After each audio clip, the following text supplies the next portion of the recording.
where debate on the controversial Political Parties Amendment Bill was reduced to a heated exchange of words between pro-Tanga-Tanga and pro-handshake MPs, despite the National Assembly being recalled from recess to pass it. Deputy Speaker Moses Cheboy deferred debate on the bill, citing an avalanche of changes to the bill. The Deputy Speaker said suspension of the Committee of the Whole House was meant to make time for harmonization of the proposed changes, not to tinker with the intention of the law. Samagina reports on the drama surrounding the bill, which passed its second reading with 115 votes to 68. After 2 days of pushing through the Political Parties Amendment Bill, debate on the government-sponsored bill was halted, a move that infuriated the pro-handshake team, who directed their wrath at the Deputy Speaker for postponing debate on the passage of the bill. The Speaker has also made a very curious ruling, but since he's the Speaker, there's nothing really you can do. But you cannot call off a sitting of the House. Our colleagues from the minority side who chose freely to come and support the agenda for Uhuru Kenyatta, 2017 when we threw the handshake, have continued to be loyal, faithful to that handshake. If it wasn't for their being with us, this is not a game that we can win. To the handshake team, they only call us, and any initiative they always have is just about 5 men, about coalitions here and there, political party of this person and the other. All they wanted to do is amend the definition of political parties as set out in our constitution so that it can allow Azimio to become a political party.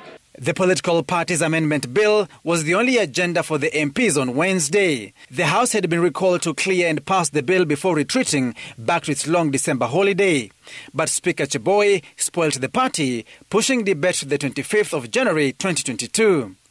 The Deputy Speaker warned that there was an avalanche of proposed changes to the bill that required serious harmonization. The Committee of the Whole House stage on the bill is automatically deferred to allow harmonization of the multiple amendments proposed to the bill. A sitting of Parliament once gazetted, a sitting of the House once gazetted, Mr. Speaker, cannot be called off, Mr. Speaker, unless by the leave of the House. There was a showdown in the House pitting the pro-handshake team against Deputy President William Ruto's allies. The two teams taking divergent views, with the DP's camp opposed to the special sitting and the bill altogether.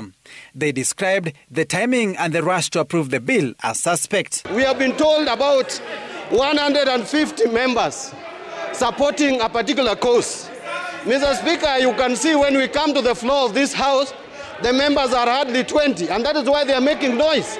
And if you have numbers, Mr. Speaker, don't be worried. Don't shout outside there. We have numbers. Bring your numbers here now. They are required in the House, Mr. Speaker. Okay. Mr. Speaker, we are going to win this one, hands down, Mr. Speaker. We can see through these provisions the hand of the handshake partners, Mr. Speaker, who are now desperate. What is, however, clear is that the bill was brought as a decoy to change the terrain of political parties. The Political Parties Amendment Bill, among other things, proposes that the parties seeking to form a coalition political party or a pre-election coalition will be required to deposit an agreement with the Office of the Registrar of Political Parties at least 6 months to the polls. The bill also proposed either a direct nomination or having only registered members of a party participating in the nomination of candidates. The other alternative is indirect nomination that will involve the use of delegates in party primaries. The bill states that the Registrar of Political Parties will be involved in preparing the list of party delegates. Force political parties that the coalition must be done at least 6 months to general election. That want to amend, Mr. Speaker, so that you can allow coalitions as late as possible in line with the elections calendar, Mr. Speaker. This discomfort is dishonest in the sense that there are people and several parties which are well known who are sitting on the fence waiting for the highest bidder. By and large, this bill is good for each one of you, irrespective of your political differences right now. Stung by the postponement, proponents of the bill say they will push for another special sitting before the House officially reconvenes mid-January. Samagina, Citizen TV, Nairobi.